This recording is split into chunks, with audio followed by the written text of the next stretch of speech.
Golden State Warriors take a 3-0 lead against the Portland Trailblazers in the Western Conference Finals. I'm gonna tell you the truth. I didn't foresee the Trailblazers blowing another eight. They had an 18-point lead this time. Game 2, they had a 17-point lead. This game, they had an 18-point lead. I could not foresee that. I thought that the Blazers were gonna try to make a series of this, win at least one game at home. Try to push it to 2, but Lord, oh Lord, oh Lord. There was a lot of things that really went wrong for them. They didn't really make big adjustments. The only thing they did was they put Miles Leonard in the starting lineup, which gave them a boost of energy. Miles had the team high. I think he had 16 in the first half. I don't think he scored again from there. And that's one of the players and role players that the Warriors were saying, well, if he's going to beat us, we'll live with that. So you ever heard of the saying, we'll live with this person shooting, or we rather give up this? Because both teams were trying to do the same thing. Both teams were trying to get the other team's worst shooter to keep shooting the ball. For the Warriors, is Andre Iguodala. He missed like 4 or 5 shots. And then for the Portland Trailblazers, it was everybody else but Dame and CJ. Miles Leonard just so happened to be hidden. But the Warriors knew, and they stuck to the game plan. They said, look, if we stick to our game plan, there's no way that Miles Leonard is going to go for 30 or 40. And they were right. They were right. Miles had 16 in the first half. I believe he didn't score anything going forward after that. This is what kills you about a game like this. It's just like, it was there for the Portland Trailblazers taking. There was nothing extra. Everything was basically going their way until that second half, third quarter, and then they just gave up the whole lead. And in the fourth quarter, they collapsed. There's some key stats here that I really want to point out, especially for all these analytical guys. Warriors only made 8 threes. They went 8 for 26. Blazers made 11 for 38 threes. So they shot a higher percentage. One of the things that assisted but killed the Blazers at the same time, they got the Warriors in foul trouble early.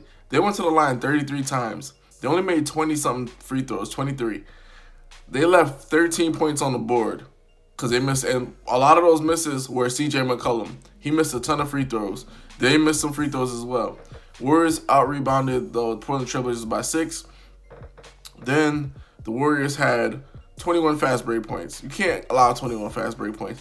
Then what really gets me about all these teams shooting threes, Warriors got 46 points in the paint to the Portland Trailblazers 33.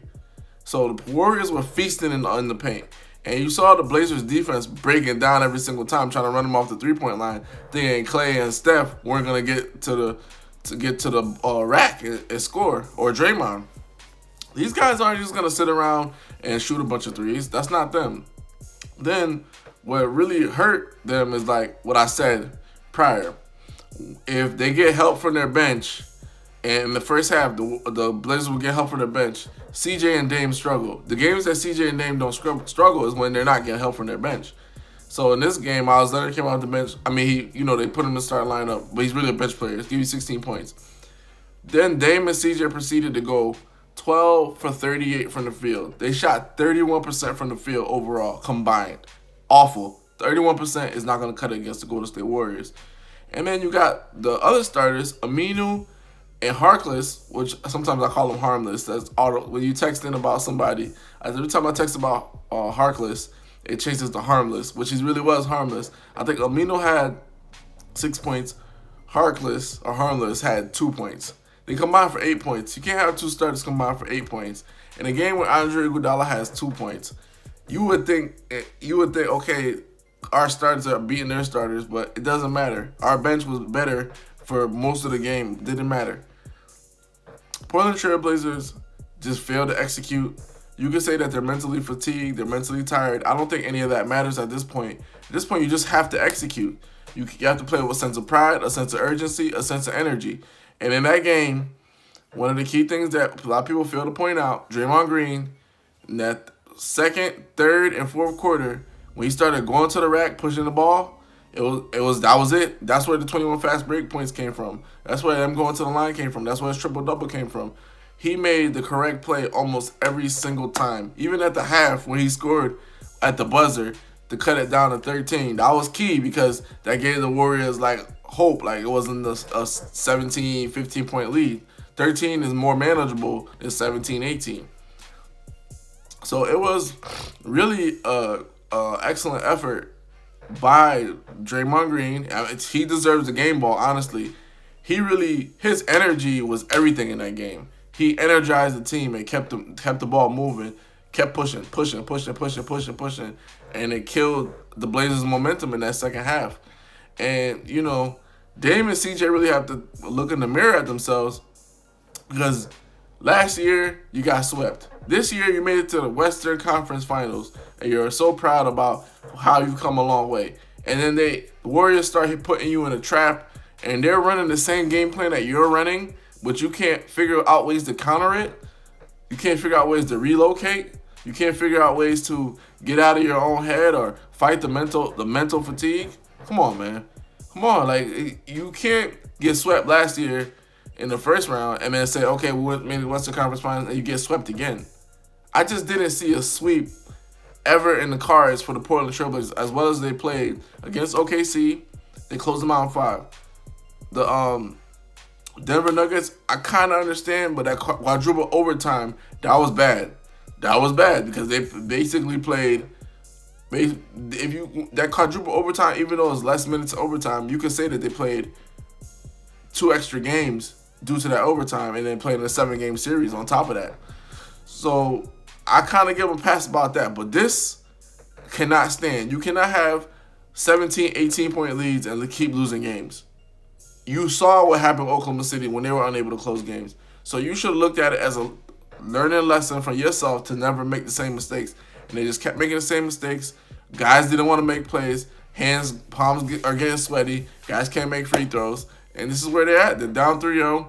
They're essentially not going to win the series unless something catastrophic happens on the Golden State Warriors side.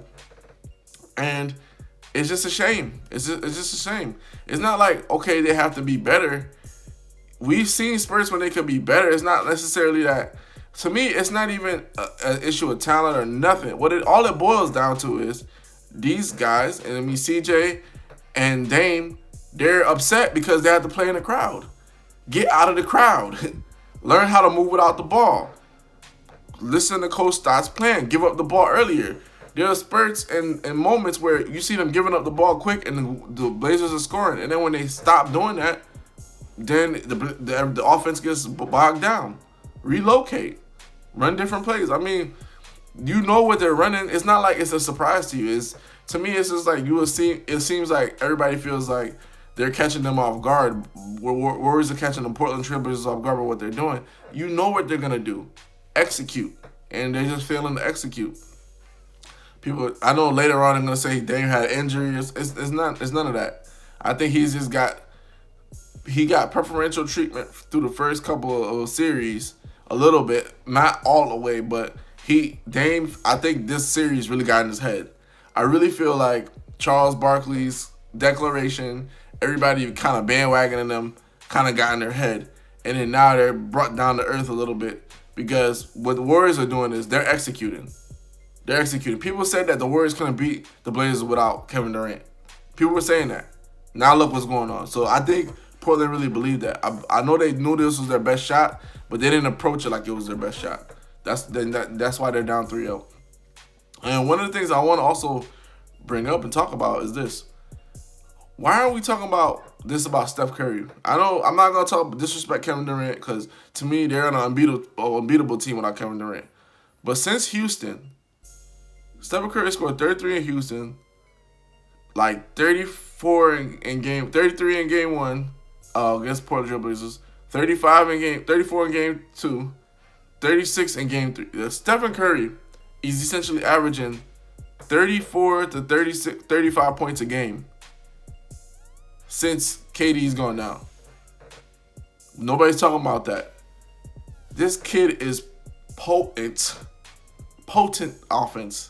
Steph-less offense. Not effortless, Steph-less offense. And they're doubling him trying to get the ball out of his hands. And he's still making plays. And that's where I want Dame and CJ to take a page out of their book. Steph is getting doubled. He gives up the ball, relocates, or he gets the ball back and he makes the right play. Or he dumps it off for his big to make the right play. He's not pouting. if his number's not getting called. And I feel like Dame and CJ are essentially pouting, and that's why they're down 3-0. It's not a good look. I know they're going to learn from it. They're going to get better from it. Portland Trailblazers, they need to trade to get some kind of wing that can make plays. Or they could insert Evan Turner in the starting lineup. I don't know what good that's going to do, but he's a playmaker. They need a wing that can make a plays. Because what's going down with the Portland Trailblazers, they don't have a forward or a wing that can make plays for them. Look at the Warriors, Draymond Green's making plays for them. Andre Iguodala makes plays for them. But because they're doubling Steph and Clay. So, and hence you need a big that can make plays. Myles Leonard can make standing jump shots, but he can't make plays. And that's what it boils down to. Make plays, not excuses, and you'll win the series. But it looks like the Portland Trailblazers might get swept. I don't think, at this point, I'm not going to make any more predictions. I picked the Golden State Warriors to win the series. I'm not going to say if they're going to get swept or not because I didn't think they were going to lose Game 3, and they did. Hoops Junction, where hoops meets hoopla. Like, comment, subscribe.